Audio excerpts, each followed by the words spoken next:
സന്ധ്യയായി, ഉഷസ്സായി, 50-ാം ദിവസം. വിശുദ്ധ യോഹന്നാന്റെ സുവിശേഷം 6-ാം അധ്യായം 47 മുതൽ 57 വരെയുള്ള തിരുവചനങ്ങൾ. സത്യം സത്യമായി ഞാൻ നിങ്ങളോട് പറയുന്നു, വിശ്വസിക്കുന്നവന് നിത്യജീവനുണ്ട്. ഞാൻ ജീവന്റെ അപ്പമാണ്. നിങ്ങളുടെ പിതാക്കന്മാർ മരുഭൂമിയിൽ വെച്ച് മന്ന ഭക്ഷിച്ചു, എങ്കിലും അവർ മരിച്ചു. ഇതാകട്ടെ മനുഷ്യൻ ഭക്ഷിക്കുന്നതിന് വേണ്ടി സ്വർഗത്തിൽ നിന്നിറങ്ങിയ അപ്പമാണ്. ഇത് ഭക്ഷിക്കുന്നവൻ മരിക്കുകയില്ല. സ്വർഗത്തിൽ നിന്നിറങ്ങിയ ജീവനുള്ള അപ്പം ഞാനാണ്. ആരെങ്കിലും ഈ അപ്പത്തിൽ നിന്ന് ഭക്ഷിച്ചാൽ അവൻ എന്നേക്കും ജീവിക്കും. ലോകത്തിൻ്റെ ജീവന് വേണ്ടി ഞാൻ നൽകുന്ന അപ്പം എൻ്റെ ശരീരമാണ്. യേശു പറഞ്ഞു, സത്യം സത്യമായി ഞാൻ നിങ്ങളോട് പറയുന്നു, നിങ്ങൾ മനുഷ്യപുത്രന്റെ ശരീരം ഭക്ഷിക്കുകയും അവൻ്റെ രക്തം പാനം ചെയ്യുകയും ചെയ്യുന്നില്ലെങ്കിൽ നിങ്ങൾക്ക് ജീവൻ ഉണ്ടായിരിക്കുകയില്ല.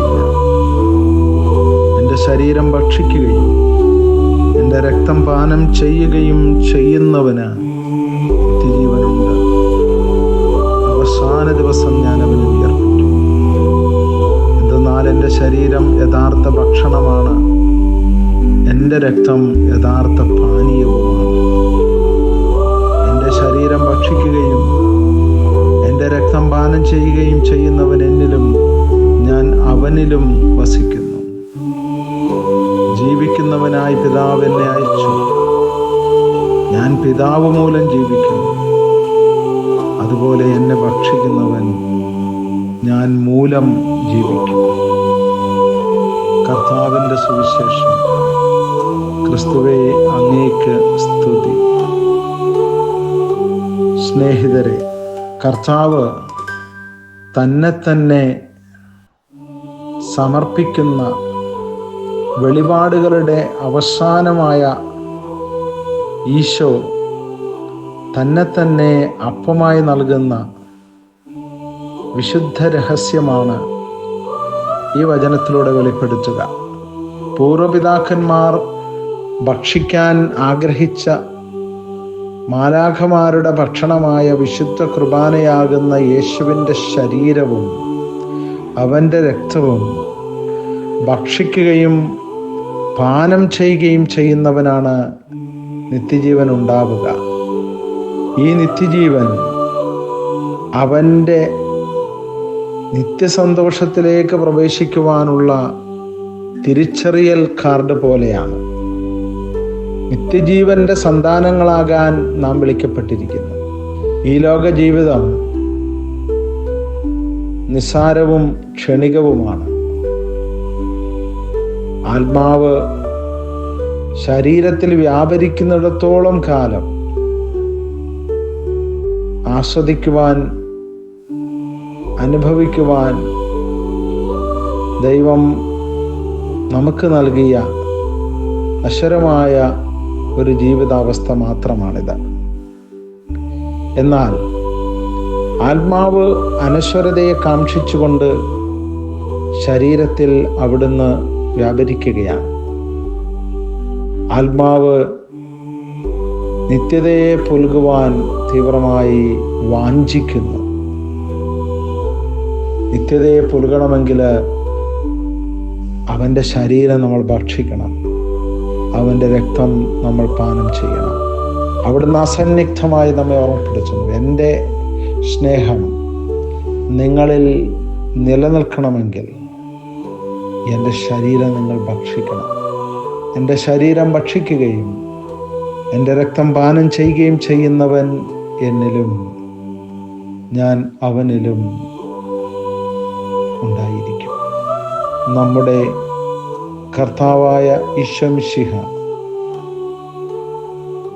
തന്നെ ബലിയായി നമുക്ക് നൽകിക്കൊണ്ട് നമുക്ക് ജീവനുണ്ടാകാനും അത് സമർത്ഥമായി ഉണ്ടാകുവാനും വേണ്ടി അവിടുന്ന് മരണത്തിന് തന്നെ ഏൽപ്പിച്ചു കൊടുത്തു.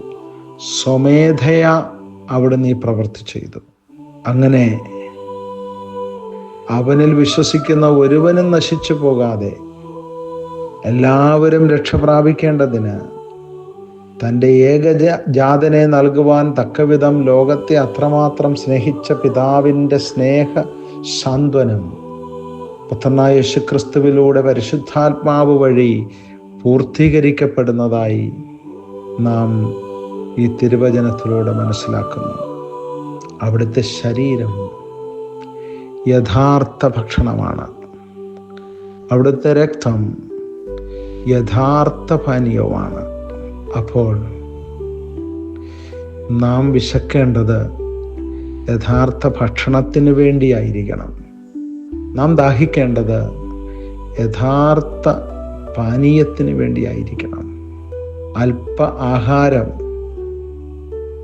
വിശപ്പിനെ തൃപ്തിപ്പെടുത്തുന്നു എന്നുള്ളത് ക്ഷണികമായ ഒരു കാര്യമാണ്. ആ വിശപ്പ്, ആ ആഹാരം കഴിച്ചു കഴിയുമ്പോൾ ലഭിക്കുന്നൊരു സംതൃപ്തി മാത്രമാണ്. വിശപ്പ് അടങ്ങുക എന്നാണ് നമ്മൾ മനസ്സിലാക്കുന്നത്. അടങ്ങിയിരിക്കുക.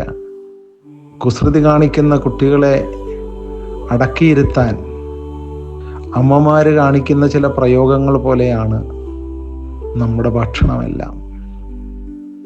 വിശപ്പ് അനുഭവപ്പെടുന്നവരെ അടങ്ങിയിരിക്കാൻ സഹായിക്കുന്ന ആഹാരമാണ് ഈ ലോകത്തിൽ നമ്മൾ ഭോഗിക്കുന്നത്.